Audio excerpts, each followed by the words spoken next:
Bonsoir à tous, bienvenue dans Actu comme tous les soirs sur NatTV de 19h à 20h. Au programme ce soir, le journal de Victor Pérez-Boucheron pour savoir ce qui fait le buzz sur les réseaux sociaux concernant la région Nouvelle-Aquitaine. On aura notre rubrique quotidienne consacrée à Movember. On va recevoir Marion Fournier qui est coiffeuse du côté d'Ourtin en Gironde et qui participe à l'événement. Et puis l'actualité politique avec les interventions néo-aquitaines du côté du Sénat, mais également de l'Assemblée nationale.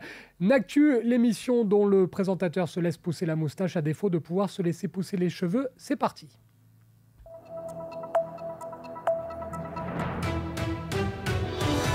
Et on débute comme promis avec le journal de Victor Pérez-Boucheron pour voir ce qui fait le buzz sur les réseaux sociaux. Bonsoir Victor. Bonsoir Benjamin, bonsoir à tous. Victor, on débute comme le veut la tradition avec les 3 infos du jour. Et la première, elle concerne un accident de la circulation en Gironde. En effet, hier, un accident de la circulation près de Bordeaux. Au milieu d'après-midi, un homme de 83 ans qui circulait sur la route de Léognan, sur la RD 651, a subitement perdu le contrôle de son véhicule pour finir dans un fossé. Les pompiers et le SMUR ont été dépêchés sur place. L'homme, le conducteur, est décédé sur place et la passagère, une femme de 83 ans, a été blessée et donc transportée au CHU de Bordeaux. Les circonstances de la sortie de route sont encore à déterminer.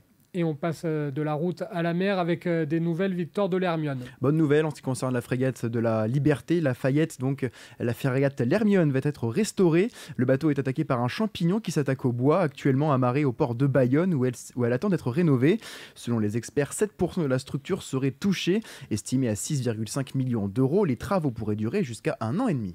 Mauvaise nouvelle en revanche, Victor, pour les nageurs de Mérignac. Tout juste terminé, les nageurs ne pourront même pas profiter de la nouvelle piscine au stade nautique de Mérignac. Un permis de construire obtenu en octobre 2020 à hauteur de 40 millions d'euros sur le projet devrait d'être livré donc en décembre 2022. La justice en a décidé autrement. Le juge des référés vient de suspendre le permis de construire. Tout est quasiment bouclé, sauf quelques aménagements extérieurs manquent au site. Si la suspension est confirmée, la fermeture serait au moins d'1 an, craint le président de la métropole de Bordeaux.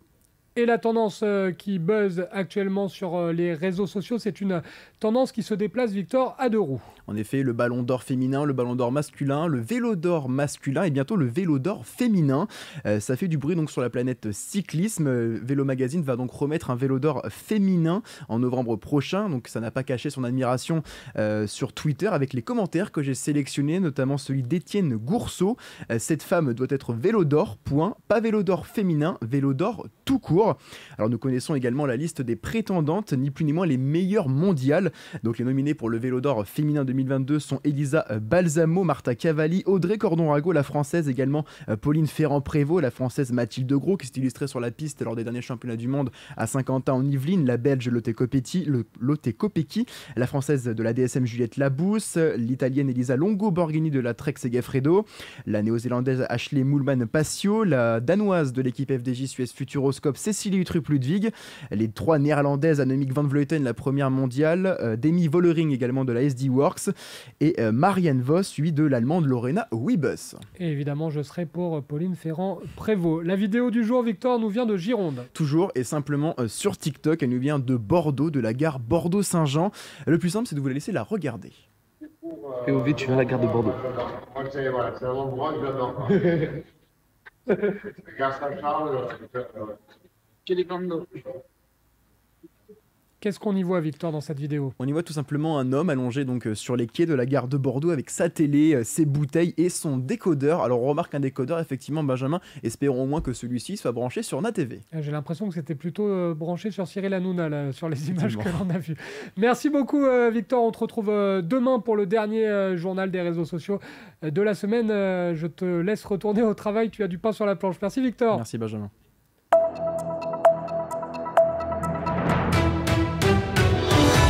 On passe à notre rubrique quotidienne consacrée à Movember. Vous le savez, tout au long du mois de novembre, on vous propose des invités pour parler de Movember. Cet événement, c'est la contraction bien évidemment de Moustache et de November pour mettre en lumière les sujets un peu tabous chez l'homme, à savoir le cancer de la prostate, le cancer des testicules ou encore la dépression et le suicide. Et aujourd'hui, on file en Gironde avec Marion Fournier, notre invité qui tient un salon de coiffure du côté d'Ourtin. On va tout vous dire avec Marion. On va tout d'abord l'accueillir. Bonsoir Marion. Bonsoir. Marion, merci d'avoir répondu à l'invitation de Nactu. Vous faites partie des nombreuses personnes en Nouvelle-Aquitaine qui organisent des événements et qui mettent en lumière ce mois de novembre, le fameux mois Movember. Vous allez tout nous dire. Vous tenez un salon de coiffure donc à Ourtin. Ça s'appelle M-Coiffe by Marion, c'est ça ? Oui, c'est ça, oui. Un petit salon où je suis toute seule avec mon apprenti.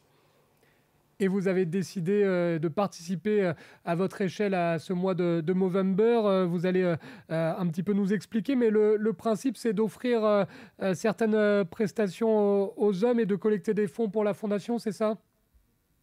Alors non, c'est pas d'offrir des prestations, mais c'est de récolter des fonds sur toutes mes prestations hommes, parce que je suis barbière. Donc c'est vraiment ma spécialité, la coiffure homme, la barbe, le rasage. Et donc ce mois-ci, j'ai décidé d'offrir un pourcentage sur toutes mes prestations et mes ventes autour de l'homme pour la fondation Movember. Alors, c'est parce que vous avez entendu parler de ce mois de novembre que vous y avez participé les éditions précédentes, ou c'est comme beaucoup de néo-aquitains qui organisent des événements parce qu'ils ont été touchés à titre personnel dans leur famille par un cancer. Qu'est-ce qui vous a motivé, Marion, à vous aussi participer à cet événement ? Alors effectivement, ça m'a touchée personnellement, les cancers. Dans ma famille, on en a eu beaucoup. Et ensuite, c'est parce que cette année, j'ai décidé d'y apporter ma contribution, tout simplement parce que il n'y a pas beaucoup de choses qui sont faites autour de Movember, je trouve. Je trouve qu'on n'en entend pas assez parler. Et je me dis que si tout le monde peut faire un petit quelque chose comme je fais, ça pourrait être super quoi, pour la fondation.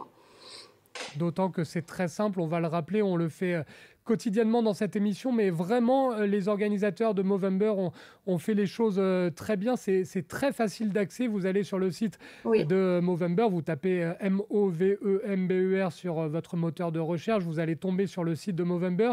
C'est très facile de faire un don, c'est très facile également d'organiser un événement, c'est très facile de trouver les événements à côté de chez vous pour participer à votre niveau à ce sujet très important chez l'homme. On rappelle les chiffres, le cancer de la prostate chez l'homme, c'est 60 000 cas chaque année en France, énormément aussi de cancer de testicules, même chez les jeunes, et puis le taux de suicide et de dépression chez l'homme est assez important, donc c'est très très important de lever les tabous et d'en parler au maximum. Vous reversez, on l'a dit, une partie des prestations. Vous avez lancé une cagnotte sur le site de Movember, c'est ça Marion ? Oui, tout à fait. J'ai créé l'événement sur Movember. Alors effectivement, hein, c'est très simple. En 5 minutes, j'ai créé mon événement. Et ensuite, vous pouvez aller directement sur mon événement, apporter des dons libres. Et moi, je verserai donc les fonds à la fin du mois, quand le mois de novembre sera fini. Alors, petite question à la spécialiste, Marion, parce que je suppose que parmi les prestations, il y a les cheveux. Ça, vous ne pouvez pas faire grand-chose pour moi, malheureusement. En revanche, hier, comme beaucoup d'hommes, je me suis rasé intégralement pour participer à ce mois de Movember. On voit qu'il y a désormais avec Movember un nombre incalculable de styles de moustaches différentes. Alors, je vais les citer. Il y a la moustache Dali, bien évidemment, qui cartonne surtout depuis la série La Casa del Papel. Il y a la moustache fer à cheval, la moustache guidon, la moustache chevron, la moustache brosse à dents, morse, crayon, Fu Manchu, la moustache à l'anglaise. Vous arrivez à vous y retrouver, Marion, quand un client vient vous demander un style précis de moustache ? Oui, on s'y retrouve et même si on n'a pas tous les mêmes appellations, avec Google, on arrive vite à se comprendre. Mais à vrai dire, j'ai pas vraiment de moustachu pour Movember, j'ai plus des barbus. Donc quand le barbu arrive, il n'a pas trop de mal à sacrifier sa barbe pour les 31 jours, enfin les 30 jours du mois de novembre? Non, en général, les hommes sont un peu frileux, ils ont un peu de mal à sortir leur barbe, donc j'ai décidé d'adapter un petit peu l'événement à eux. Et donc voilà, je continue mes prestations classiques. Pour ceux qui le souhaitent, on fait Movember jusqu'au bout, mais c'est pas le cas de tout le monde malheureusement. C'est quoi la moustache qui marche le mieux, Marion, dans votre salon? La classique. Et ça La plus demande, classique. au niveau de l'entretien, donnez-nous des petites astuces pour ceux qui, comme moi ou d'autres, vont se laisser pousser la moustache tout au long du mois. Les petits conseils de la spécialiste pour l'entretien au quotidien, pour la coupe. Oh, juste un petit coup de ciseau avec la pointe pour couper ce qui dépasse.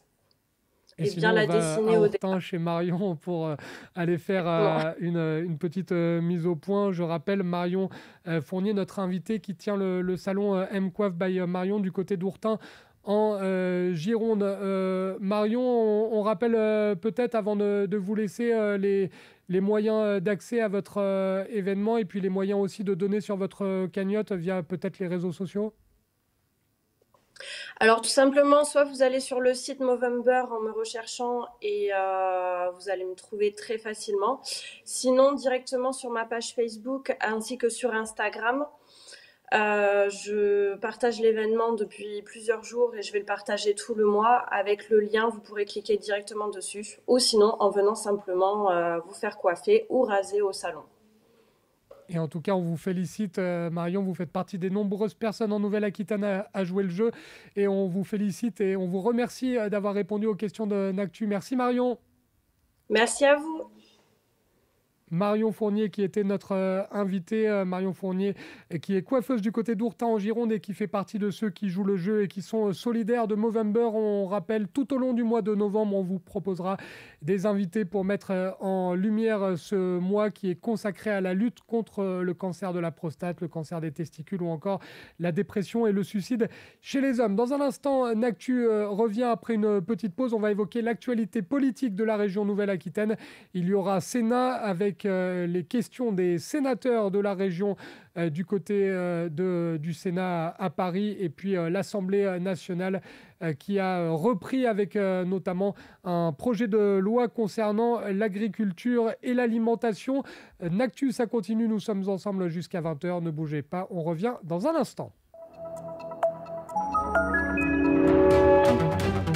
NATV, c'est toute l'actualité de Nouvelle-Aquitaine en temps réel sur le canal 30.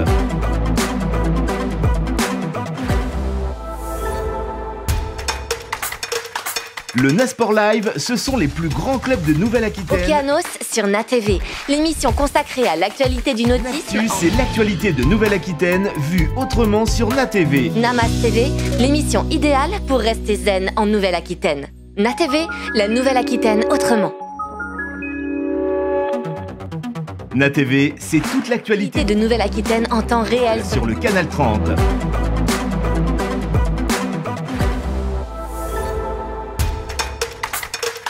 Le Nasport Live, ce sont les plus grands clubs de Nouvelle-Aquitaine. Okeanos sur NATV, l'émission consacrée à l'actualité du nautisme. Nactu, c'est l'actualité de Nouvelle-Aquitaine vue autrement sur NATV. Namas TV, l'émission idéale pour rester zen en Nouvelle-Aquitaine. NATV, la Nouvelle-Aquitaine autrement. NATV, c'est toute l'actualité de Nouvelle-Aquitaine en temps réel sur le canal 30.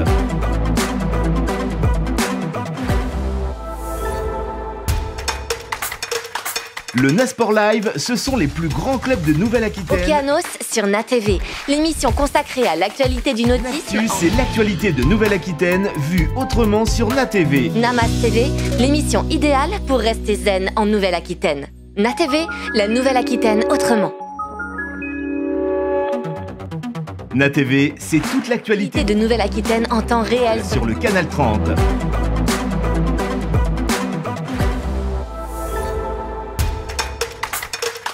Le Nasport Live, ce sont les plus grands clubs de Nouvelle-Aquitaine. Okeanos sur NATV, l'émission consacrée à l'actualité du nautisme. Nactu, c'est l'actualité de Nouvelle-Aquitaine vue autrement sur NATV. Namas TV, l'émission idéale pour rester zen en Nouvelle-Aquitaine. NATV, la Nouvelle-Aquitaine autrement. NATV, c'est toute l'actualité de Nouvelle-Aquitaine en temps réel sur le canal 30.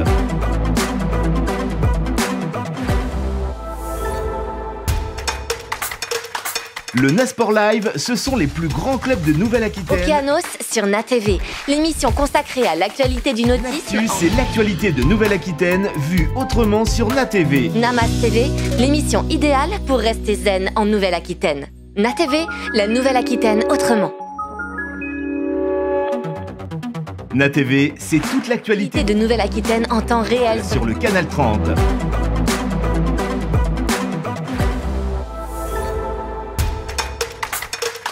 Le Nasport Live, ce sont les plus grands clubs de Nouvelle-Aquitaine. Okeanos sur NATV, l'émission consacrée à l'actualité du nautisme. C'est l'actualité de Nouvelle-Aquitaine vue autrement sur NATV. Namas TV, l'émission idéale pour rester zen en Nouvelle-Aquitaine. NATV, la Nouvelle-Aquitaine autrement.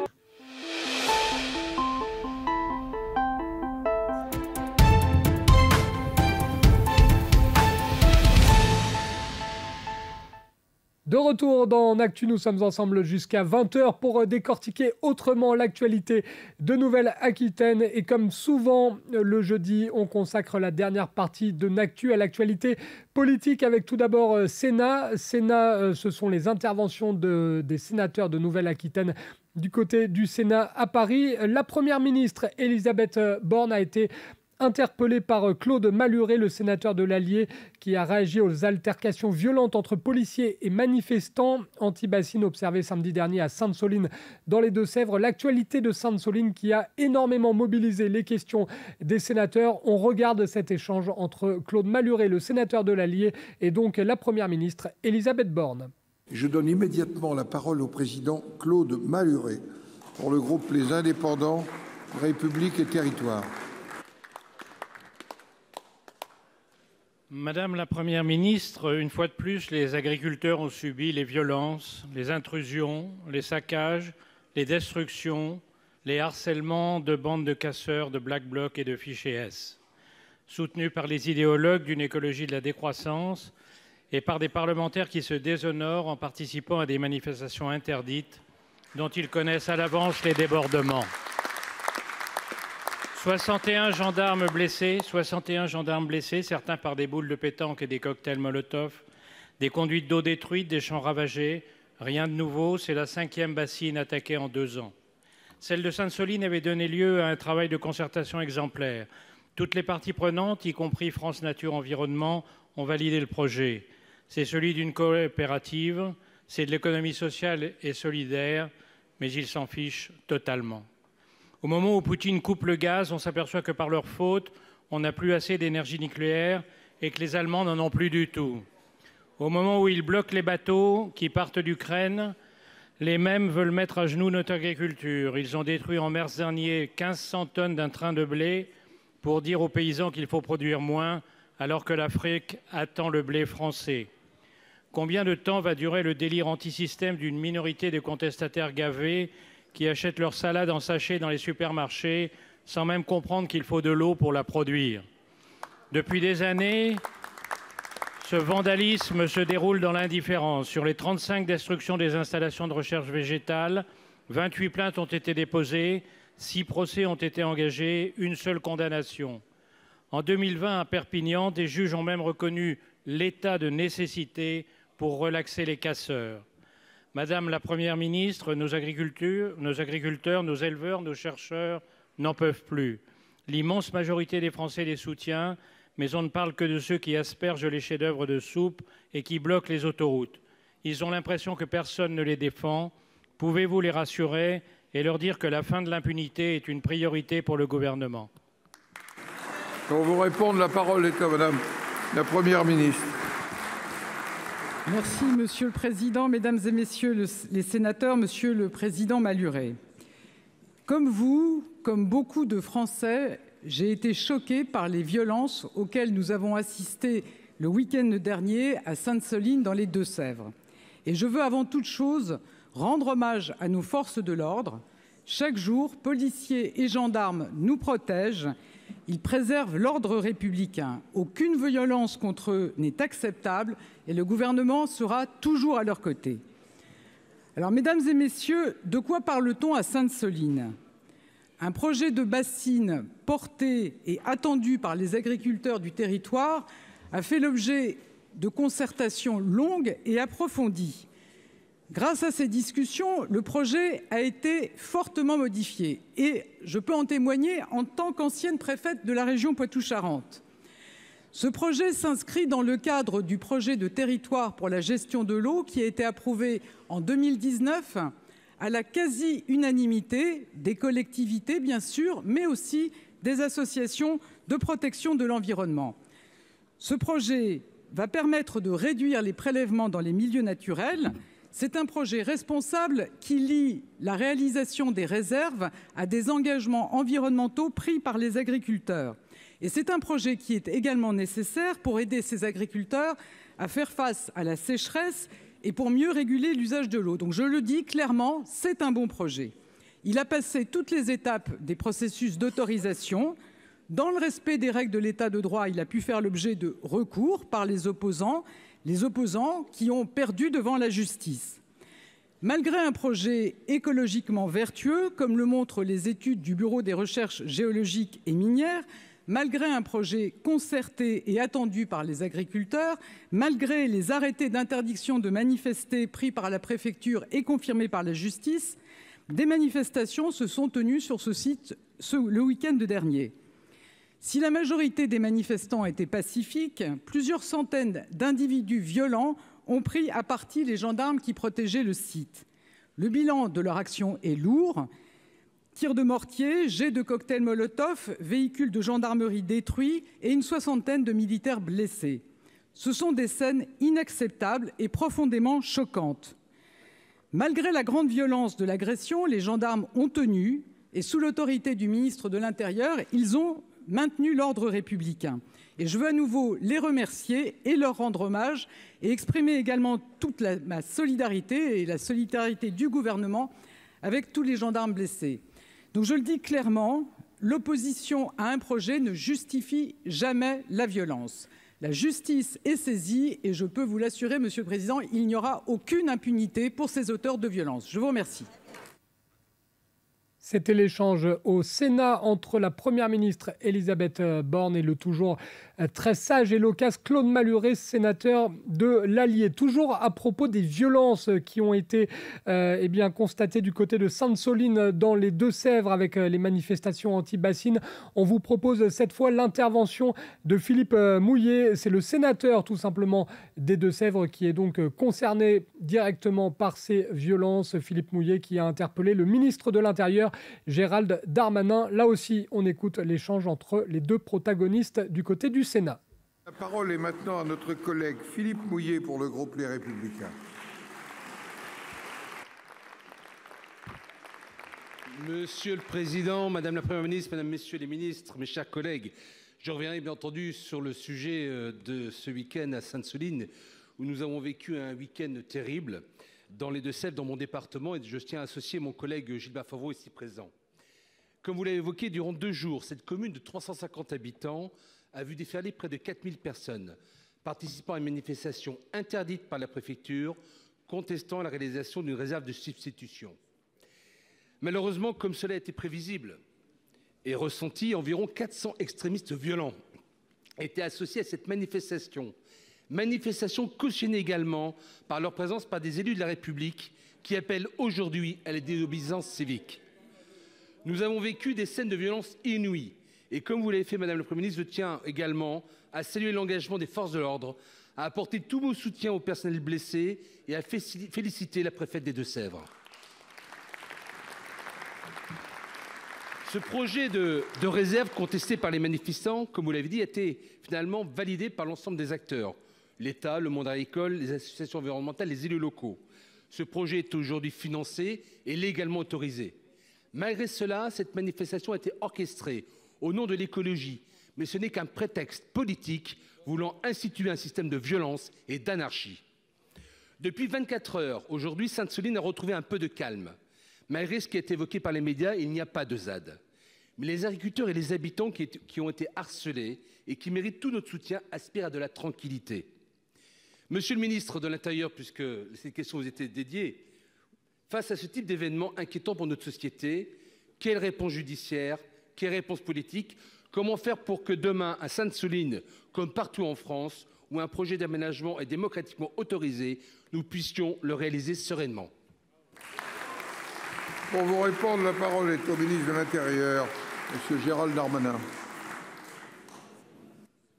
Merci, Monsieur le Président, Mesdames et Messieurs les sénateurs. Monsieur le sénateur, comme vient de le dire Madame la Première ministre, je veux moi aussi, comme vous l'avez fait, comme Madame la Première ministre l'a fait, remercier les 1700 gendarmes qui étaient mobilisés, dont plus de 60, vous l'avez vu, ont été blessés, dont quelques-uns très gravement, des mâchoires fracassées, des gens qui sont encore à l'hôpital au moment où nous parlons. Il ne s'agit pas de petits faits de délinquance qui se sont déroulés dans votre département, mais des attaques graves contre les responsables de l'ordre public, alors même que cette manifestation était interdite, et cette interdiction validée par la justice. Je veux moi aussi remercier Madame la préfète de ce département qui a été courageuse, présente, qui a d'ailleurs, je crois, communiqué à bon escient, sans provocation, mais proche des agriculteurs. Et je veux ici dire aussi que c'était l'outil de travail des agriculteurs qu'on a voulu casser, et ils tiendront toujours à avoir le gouvernement, en associant le ministre de l'Agriculture et le ministre de la Transition écologique, évidemment, à leur côté. Ces manifestations, je mets des guillemets, extrêmement violentes, ce n'est pas le premier jour que le gouvernement les connaît. Des gouvernements avant nous ont eu à les gérer, je pense notamment à Bernard Cazeneuve. Et je veux rappeler que si aujourd'hui nous pouvons ficher S un certain nombre de personnes ultra-violentes, ultra-contestataires ou de l'ultra-gauche, évoquant effectivement le fait que les services de renseignement suivent ces personnes, c'est bien parce qu'un gouvernement précédent, celui du président Hollande, avait considéré que l'ultra-violence de l'ultra-gauche était une menace pour la nation et pour l'ordre républicain. Et donc à la fois les moyens de renseignement qui nous ont permis de mettre les 1700 gendarmes, empêchant ainsi la ZAD d'exister, en constatant, monsieur le sénateur, qu'il n'y a plus que quelques dizaines de personnes aujourd'hui, plus personne n'en parle, mais il n'y a plus que quelques dizaines de personnes près du site, que les engins de chantier vont reprendre leur chemin pour construire cette bassine. Je veux ici dire que nous suivrons particulièrement cette difficulté nouvelle, qui est l'ordre public nouvelle formule, si j'ose dire, des manifestations spontanées violentes, parfois extrêmement radicalisées. Et je vous remercie d'ailleurs d'avoir voté la loi de programmation du ministère de l'Intérieur, parce que vous avez pris en considération cette menace et vous avez donné les moyens au ministère de l'Intérieur d'y répondre. Quelques secondes. Monsieur le ministre, nous avons besoin de l'État dans cette opération. Nous ne voulons pas revivre Notre-Dame-des-Landes. Donc nous souhaitons vraiment la mobilisation de chacun. Merci. Merci. C'était l'échange entre le sénateur des Deux-Sèvres, Philippe Mouillet, et le ministre de l'Intérieur, Gérald Darmanin. Je vous le disais en préambule de cette émission de NACTU, il y a eu énormément de questions et d'interrogations concernant la situation à Sainte-Soline dans les Deux-Sèvres du côté du Sénat. Troisième et dernier échange à ce propos, celui qui oppose Daniel Salmon, le sénateur d'Ille-et-Vilaine, au ministre de la Transition écologique, Christophe Béchu. Monsieur le Président, Monsieur le Ministre, revenons dans les Deux-Sèvres. Je savais que ça vous ferait plaisir. Je souhaiterais tout d'abord me concentrer sur le fond de cette question de l'eau. Ayons une vision d'ensemble, une réflexion globale, rationnelle et scientifique. La question posée est bien quelle utilisation de l'eau pour quelle agriculture? Contrairement à ce que répètent en boucle leurs promoteurs, il ne s'agit pas de récupérer directement l'eau de pluie. Les méga-bassines sont remplies principalement par des systèmes de pompage dans les nappes phréatiques et les cours d'eau. Ceci accentue la pression sur les ressources alors que les nappes peinent à se reconstituer. Sans recharge hivernale suffisante, les zones humides et les sols sont impactés. C'est donc l'agriculture et la biodiversité qui sont mises en danger. Nous ne sommes pas là dans une logique collective de création de réservoirs d'eau qui serait initiée par toutes les parties prenantes, mais bien dans une logique d'accaparement de ce bien commun par une minorité, pour des productions inadaptées destinées à l'exportation ou l'élevage industriel.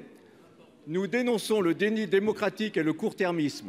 La manière dont s'implantent les méga-bassines est révélateur d'une absence de gouvernance partagée autour des orientations agricoles d'un territoire. Pourtant, d'autres solutions paysannes et innovantes d'irrigation existent, adaptées au changement climatique. Elles sont déjà pratiquées sur les fermes d'agroécologie. Monsieur le ministre, quand allez-vous stopper ces projets non pensés qui reviennent à poser une rustine sur un schéma sans avenir? À quand une gestion de l'eau transparente, démocratique et profitable à toutes et à tous? Votre gouvernement parle uniquement de la violence et agite scandaleusement le mot d'écoterrorisme, une stratégie d'écran de fumée pour ne pas parler du fond. Pour vous répondre, la parole est au ministre de la Transition écologique et de la cohésion des territoires. Monsieur le Président, Madame la Première ministre, Mesdames et Messieurs les sénateurs, Monsieur le sénateur Salmon. Oui, vous avez raison, la question de l'eau mérite mieux que des postures. Elle mérite en tout cas certainement mieux que des cassages en règle comme ceux à quoi nous avons assisté pendant tout le week-end. Vous avez soutenu à la primaire écologiste Yannick Jadot en défendant l'idée, au moment où vous lui avez porté son soutien, qu'il y avait besoin d'incarner une écologie politique qui soit faite de respectabilité. On a vu la manière dont l'écologie politique et respectable était accueillie par une minorité de manifestants avec ces inscriptions très poétiques sur les portières de la voiture. Maintenant, pour aller sur le fond, il s'agit de réserves de substitution. C'est-à-dire très précisément que ce projet, il est soumis à des autorisations, il vise à faire baisser les prélèvements de 70% dans les étiages. Vous invoquez la science, les études du BRGM du mois de juillet démontrent qu'on préserverait à la fois le niveau des nappes pendant l'été et que nous aurions un impact positif en sécurisant les alimentations d'eau potable et en faisant en sorte de préserver la biodiversité. Si vous allez du côté de la science, vous avez des arguments. Maintenant, j'aimerais qu'on s'arrête sur les slogans. Oui, la priorité, c'est la préservation de l'eau, c'est donc de diminuer nos prélèvements et nos usages. C'est la priorité. Elle est au cœur à la fois des assises, du Varenne et de la démarche que nous avons lancée avec Bérangère Couillard à la fin du mois de septembre à Marseille. L'accaparement pour l'agribusiness. On a affaire à 300 agriculteurs en coopérative qui, pour la plupart, sont dans la polyculture élevage. On a un projet qui n'est pas celui du gouvernement, qui est celui soutenu par la région socialiste, par le département républicain, par les élus ruraux de tous bords. Et quand on parle d'accaparement, s'il vous plaît, un agriculteur, quand il fait une réserve, il la fait pas pour sa consommation personnelle, mais pour nous nourrir. À la fin, on augmentera les importations si on condamne les adaptations de notre modèle agricole.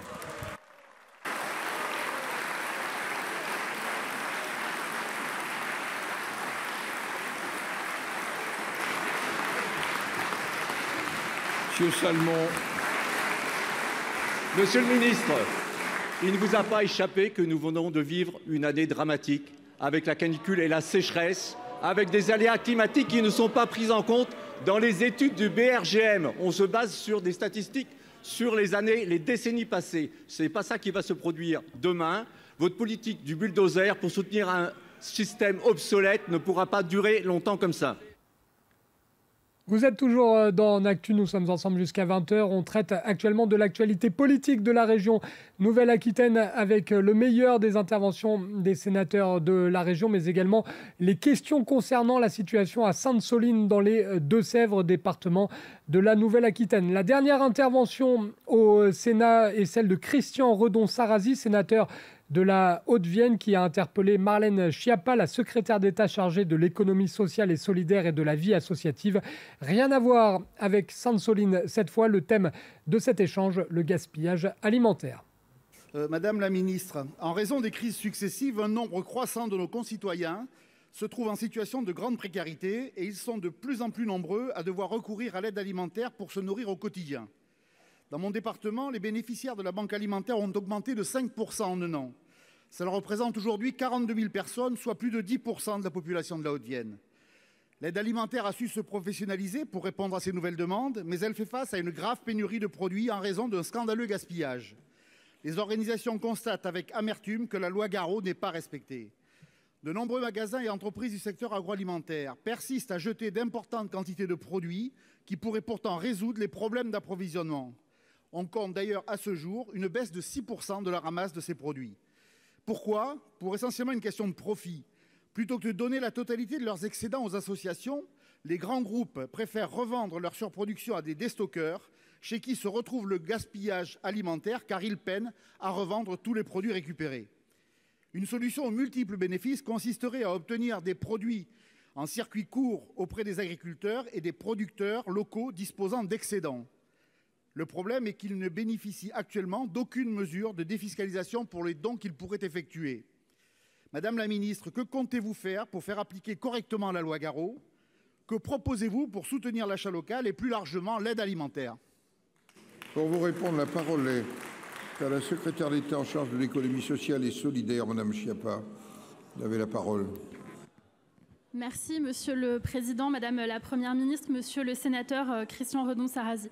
Je vous remercie d'abord pour votre question relative à la question du gaspillage alimentaire et vous avez raison de rappeler la loi portée par Guillaume Garot qui a notamment permis d'interdire, de rendre impropres les denrées alimentaires et d'obliger les acteurs à porter une convention de don avec une association habilitée. Chargée de la vie associative, je veux bien sûr commencer par rendre hommage à toutes ces associations et à ces acteurs de l'économie sociale et solidaire qui s'engagent très concrètement sur le sujet du gaspillage alimentaire. Mais je veux rappeler également que lors du précédent quinquennat, nous avons continué à œuvrer pour renforcer cette lutte, notamment avec les lois EGalim, mais aussi avec la loi AGEC. Dans ce cadre, nous nous sommes fixé l'objectif de réduction de 50% du gaspillage alimentaire d'ici l'année 2030 et pour cela, nous impliquons l'ensemble des acteurs de la chaîne en renforçant les exigences en matière de suivi, de contrôle de qualité, de dons, d'obligation de dons d'ailleurs via la restauration collective. Et je vous annonce que nous lancerons prochainement un label national anti-gaspillage afin de clarifier et de valoriser ces initiatives. Il sera porté par Marc Fesneau et Christophe Béchu, chargés de l'agriculture et de la transition écologique. Merci pour eux.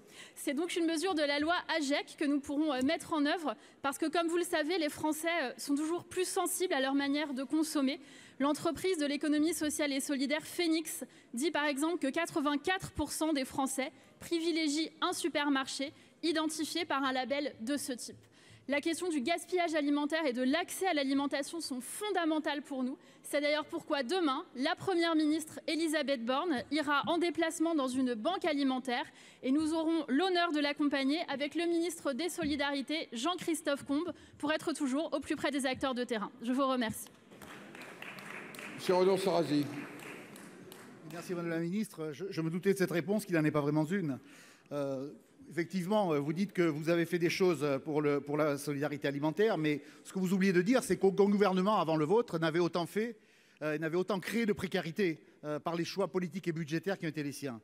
Dans ce contexte, le gaspillage alimentaire et le manque de solidarité sont intolérables pour nos concitoyens. Lors des débats budgétaires qui vont s'ouvrir au Sénat, notre groupe proposera des mesures immédiates et concrètes pour faire face à l'aggravation de la crise et à l'inflation record que subit le pays, afin que la solidarité, et notamment la solidarité alimentaire, soit dignement assurée.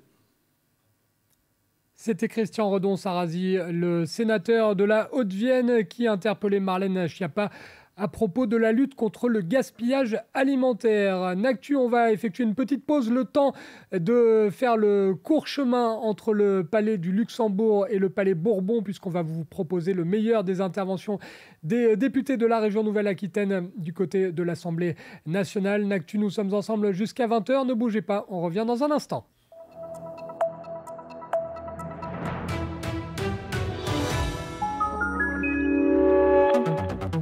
NATV, c'est toute l'actualité de Nouvelle-Aquitaine en temps réel sur le canal 30.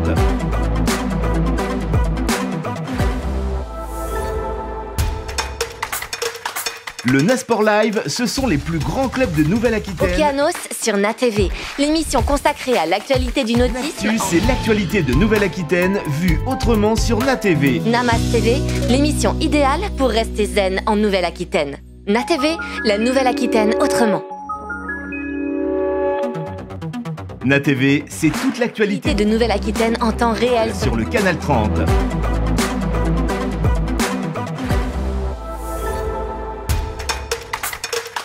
Le Nasport Live, ce sont les plus grands clubs de Nouvelle-Aquitaine. Okeanos sur NATV, l'émission consacrée à l'actualité du nautisme. C'est l'actualité de Nouvelle-Aquitaine vue autrement sur NATV. Namas TV, l'émission idéale pour rester zen en Nouvelle-Aquitaine. NATV, la Nouvelle-Aquitaine autrement.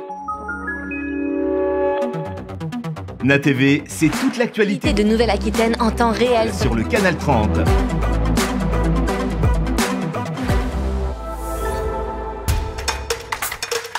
Le Nasport Live, ce sont les plus grands clubs de Nouvelle-Aquitaine. Okeanos sur NATV, l'émission consacrée à l'actualité du nautisme. C'est l'actualité de Nouvelle-Aquitaine vue autrement sur NATV. Namas TV, l'émission idéale pour rester zen en Nouvelle-Aquitaine. NATV, la Nouvelle-Aquitaine autrement. NATV, c'est toute l'actualité de Nouvelle-Aquitaine en temps réel sur le canal 30.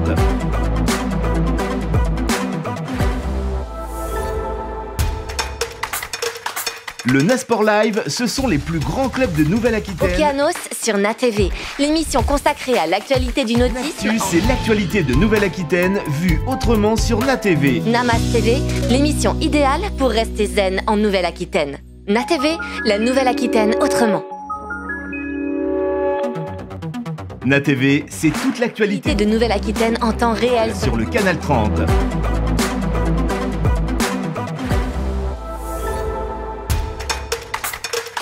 Le Nasport Live, ce sont les plus grands clubs de Nouvelle-Aquitaine. Okeanos sur NaTV, l'émission consacrée à l'actualité du nautisme. L'actu, c'est l'actualité de Nouvelle-Aquitaine vue autrement sur NaTV. Namas TV, l'émission idéale pour rester zen en Nouvelle-Aquitaine. NaTV, la Nouvelle-Aquitaine autrement. NaTV, c'est toute l'actualité de Nouvelle-Aquitaine en temps réel sur le canal 30.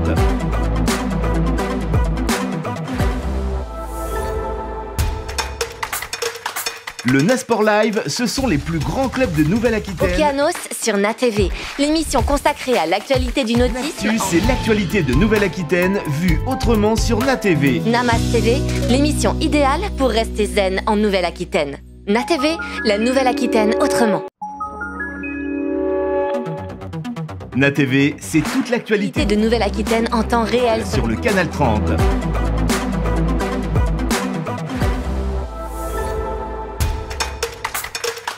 Le Nasport Live, ce sont les plus grands clubs de Nouvelle-Aquitaine. Okeanos sur NaTV, l'émission consacrée à l'actualité du nautisme. L'actu, c'est l'actualité de Nouvelle-Aquitaine vue autrement sur NaTV. Namas TV, l'émission idéale pour rester zen en Nouvelle-Aquitaine. NaTV, la Nouvelle-Aquitaine autrement.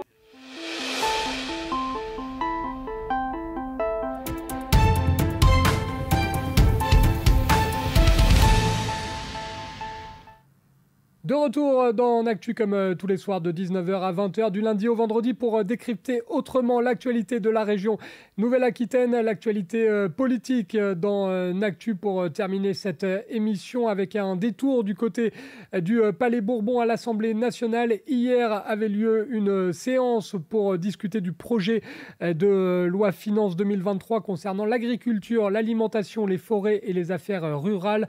Premier député de la région Nouvelle-Aquitaine à monter au perchoir, c'est Grégoire de Fournat, le député de la 5e circonscription de Gironde en qualité de porte-parole. On l'écoute.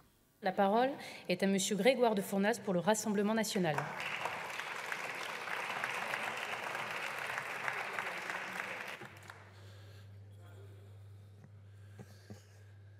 Merci Madame la Présidente, Monsieur le Ministre, chers collègues. L'agriculture française est un fleuron national que le monde entier nous envie. Elle aura toujours occupé une place particulière dans le cœur des Français, gardienne de nos paysages, de la vie de nos villages, fière d'un savoir-faire reconnu, riche de la diversité de ses terroirs comme de son inépuisable capacité à se moderniser dans le respect de ses identités et de ses traditions. L'agriculture française est plus que jamais un secteur stratégique au service de notre souveraineté alimentaire, ô combien indispensable dans le monde instable dans lequel nous vivons. Et pourtant, dans nos campagnes, la colère continue de monter. Lassés d'un agribashing injuste, de l'avalanche de normes, de la complexité administrative, écrasés par les charges, la concurrence déloyale et la guerre des prix, nos agriculteurs n'en peuvent plus. Votre politique, c'est celle qui, complice de l'Union européenne, a mis notre agriculture en concurrence avec la terre entière et surtout avec des pays qui ne respectent ni les normes sociales ni les normes environnementales imposées à nos agriculteurs. Vous êtes les meilleurs gardiens de ces aberrations idéologiques mortifères. Et ce n'est que quand les crises surgissent que vous acceptez de vous remettre un peu en question. Comme lorsque, frappé par la crise du Covid, vous réalisiez que notre pays ne savait plus fabriquer de masques. C'est la guerre en Ukraine qui vous aura fait prendre conscience de l'indispensable souveraineté alimentaire, principe défendu depuis toujours par Marine Le Pen et le Rassemblement national. Il n'y a qu'un seul malheur, c'est qu'on ne résout pas les problèmes avec ceux qui en sont la cause. Depuis votre arrivée au ministère de l'Agriculture, la souveraineté alimentaire ne sera restée qu'à l'état de slogan. Impuissant que vous êtes à engager des réformes structurelles pour changer les règles du libre-échange, impuissant même à tenir tête à Bruxelles pour défendre nos agriculteurs, en témoigne l'enfumage avec la loi Egalim 2, partiellement non appliquée parce que contraire aux règles européennes. Impuissant à protéger nos agriculteurs des contraintes environnementales délirantes imposées par la stratégie européenne dite de la ferme à la fourchette. Monsieur le ministre, la vérité, c'est qu'il n'y a pas de souveraineté alimentaire sans souveraineté nationale. Dans un tweet du 26 septembre dernier, vous tentiez de vous rassurer. L'augmentation de 20% du budget consacré à notre agriculture est le signe de notre engagement et de notre détermination à agir au profit de nos agriculteurs et pour notre souveraineté alimentaire. Voilà la marge de manœuvre famélique du ministre de l'Agriculture, d'une grande puissance jadis souveraine, celle d'amender un budget dont l'augmentation est par ailleurs déjà annulée par l'inflation et le coût des aléas climatiques. Vous ne changerez donc rien au dogme du libre-échange qui consiste à importer des produits alimentaires de piètre qualité, ne respectant pas les mêmes normes environnementales et sociales que les nôtres. Vous faites subir à nos agriculteurs une course inégale et injuste et vous leur demandez dans le même temps d'atteindre un objectif intenable tout en continuant de les entraver avec des normes toujours plus exigeantes. Entendez les agriculteurs hollandais qui se sont révoltés contre ce que vous imposerez demain aux agriculteurs français par l'injonction européenne de la stratégie Farm to Fork, stratégie qui continuera de saccager notre agriculture et pourrait augmenter de 20% les importations depuis les pays non membres de l'Union européenne. Dans ce budget, cette stratégie est mise en œuvre prévoyant la fin du glyphosate en 2023 et la division quasiment par 2 des produits phytosanitaires d'ici 2025 sans solution alternative viable. Cette stratégie folle est radicalement incompatible avec la souveraineté alimentaire et va entraîner un effondrement de nos productions agricoles. Pour sauver notre agriculture et garantir notre souveraineté alimentaire, il faut impérativement mettre fin au traité de libre-échange, favoriser la production nationale par le localisme, garantir à nos agriculteurs les outils d'une agriculture moderne et compétitive, favoriser le modèle familial garant d'une agriculture durable, cesser de matraquer nos agriculteurs de normes intenables et d'une bureaucratie étouffante, mettre fin à l'artificialisation des terres agricoles menacées par le développement anarchique des métropoles et des énergies renouvelables. Je pense notamment à l'agrivoltaïsme, dernier délire coûteux et inefficace de votre politique énergétique erratique. Monsieur le ministre, vous avez changé de stratégie de communication, mais vous n'avez rien changé de votre politique et pire que cela, vous l'aggravez. Ne comptez pas sur nous pour vous soutenir dans la destruction méthodique de l'agriculture française. Je vous remercie. Après Grégoire de Fournas, député de la 5e circonscription de Gironde, c'est David Habib, député des Pyrénées-Atlantiques, qui est intervenu du côté de l'Assemblée nationale, là aussi pour interpeller le très sollicité ministre de l'Agriculture, Marc Fesneau. Au titre des députés non inscrits, la parole est à Monsieur David Habib. Merci Madame la Présidente. Monsieur le ministre, c'est un bon budget. C'est un bon budget. Et dire du mal d'un bon budget, c'est un exercice dans lequel vous avez excellé, mais je ne suis pas sûr de pouvoir rivaliser avec vous, donc je ne m'égarerai pas à cela. En revanche, j'évoquerai avec vous quelques points. Ça a été évoqué tout à l'heure sur l'eau. Je vais donner l'exemple de mon département. Les Pyrénées-Atlantiques, 8 milliards de mètres cubes tombent chaque année. Le prélèvement par les agriculteurs, c'est 0,3%. Voilà, sur les 8 milliards de mètres cubes. N'a-t-on pas le droit de pouvoir séquestrer, capter ces 0,3% pour permettre à des milliers d'exploitations de fonctionner? La vraie question, elle est là. Et moi, je souhaite qu'on dédiabolise ce débat autant que possible.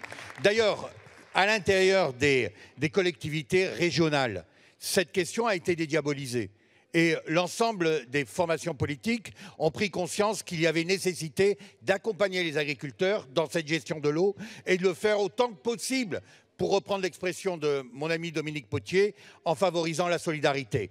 C'est possible au niveau de la région Nouvelle-Aquitaine. Je suis persuadé que ça peut l'être au niveau national. Dernier point que je voulais évoquer, parce que je vois Madame la vice-présidente déjà impatiente de reprendre le cours de nos débats, c'est les retraites agricoles. La loi Chassaigne, la loi de juillet 2020, et malgré les efforts de la MSA, n'est pas appliquée suffisamment sur le territoire. Il y a des vrais problèmes. J'ai les chiffres, je peux vous les donner. Dans mon département, c'est 15 000 personnes, en tenant compte des chefs d'exploitation, des aides familiaux et des conjoints qui sont concernés. Il y en a 10 000 qui, au 1er janvier, bénéficiaient de la revalorisation des retraites telle que c'était effectué. Ce n'est pas suffisant, ce n'est pas correct. Et j'insiste bien là-dessus parce que je ne souhaite pas ensuite être interpellé, malgré les efforts des salariés de la MSA. Et donc, je souhaiterais qu'il y ait une sorte de clause de revoyure pour que vous puissiez nous faire un point là-dessus et nous dire où en est l'application de cette loi, la loi Chassaigne. Je vous remercie. Monsieur le ministre. Oui, Madame la Présidente, Monsieur le député Habib, merci au fond presque de compliments réciproques que vous nous avez adressés collectivement sur le budget. C'est vrai que je crois que c'est un bon budget, vous avez raison de le dire, parce que c'est un budget qui à la fois donne un cap et donne les moyens de ce cap. C'est souvent ça qui peut être un sujet, donc je pense que c'est important. Je finis par la question de la MSA et des retraites agricoles. Je vous propose de me donner les éléments d'exemple que vous avez pour regarder les problèmes qu'il pourrait y avoir. Comme vous l'avez dit, ce n'est pas la question des agents qui sont à mettre en cause, et vous avez eu tout à fait raison de le rappeler. Ils sont fortement mobilisés, y compris d'ailleurs sur d'autres sujets, le bien-être, un certain nombre de mesures d'exonération et sur lesquelles ils travaillent beaucoup. Mais donc je vous propose que nous essayons d'affiner les choses, parce que l'objectif était bon, ça a été porté par votre collègue le président Chassaigne, et donc c'est important de le faire. Et puis je finis sur la question de l'eau. D'abord, merci d'essayer de mettre un peu, il me semble qu'il faut qu'on essaie de mettre un peu de rationalité et un peu d'apaisement dans ces débats-là. Vous avez raison de dire ce que sont les chiffres, il faut qu'on aille plutôt à la convergence qu'à la confrontation, il faut qu'on fasse confiance au territoire quand il y a des projets qui font l'objet d'un consensus.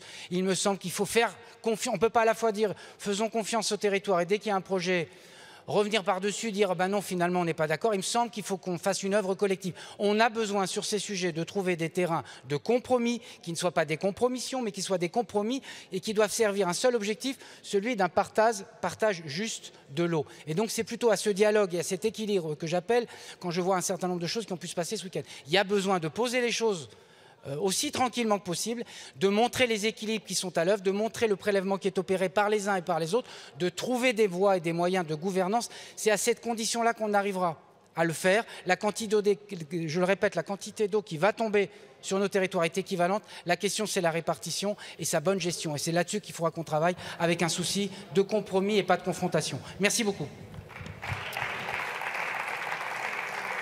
Je vous remercie, Monsieur le ministre, et nous en avons donc terminé avec les questions. Après ceux qui font la pluie et le beau temps en France, la logique est toute trouvée. On passe à la météo de votre vendredi, et de l'eau, il va y en avoir malheureusement avec de la pluie et du vent au programme de votre journée de demain en Nouvelle-Aquitaine. Ça risque même de souffler très fort puisque Météo France place les 12 départements de la région Nouvelle-Aquitaine en vigilance jaune vent violent.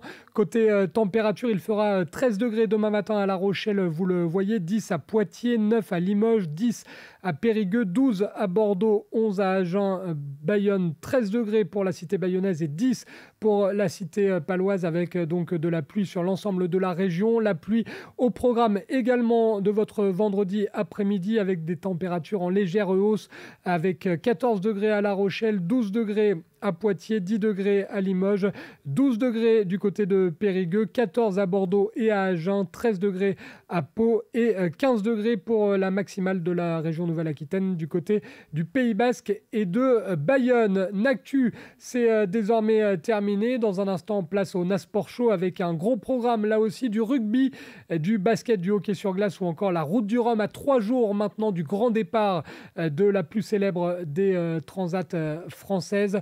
On va se quitter en musique avec un événement ce soir, événement du côté de l'Arkea Arena de Floirac. Vous le voyez à l'image, c'est la légende, c'est Sting qui va se produire ce soir à l'Arkea Arena de Floirac. Pas besoin de chercher des places, c'est complet depuis bien longtemps, tellement l'événement est important pour les fans de Sting. Pour ceux qui ne pourraient pas être présents, petit lot de consolation avec Sting en live pour terminer cette émission de Nactu qui sera disponible bien évidemment en replay sur la page YouTube de NaTV. Pour les fans de sport, tout de suite c'est le Nasport Show. On vous laisse en musique, c'est Sting avec le tube mondialement connu Roxanne. À demain pour une nouvelle édition de Nactu.